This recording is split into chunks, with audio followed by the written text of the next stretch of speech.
如果唔小心喺港鐵遺留咗嘢，應該點算？除咗親身到港鐵站尋找職員協助，仲可以使用港鐵嘅網上自助失物處理平台。如果係車廂或者車站等港鐵範圍內遺失物件，可以透過平台登記，越詳細說明物件嘅細節，越有助尋找失物。其後會獲發編號，便可以於失物處理情況查看最新進度。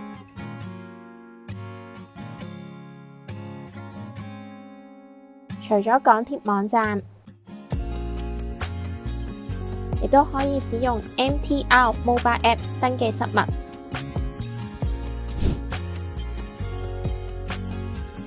揾返失物之後，港鐵會以電郵通知事主。除咗親身領取，港鐵現時同順豐香港合作，事主可以選擇速遞寄送，職員會以電郵方式通知包裹編號。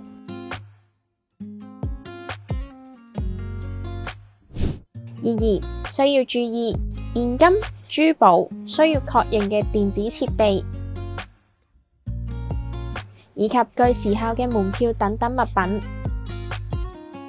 並不適用於速遞寄送，必須要親自領回。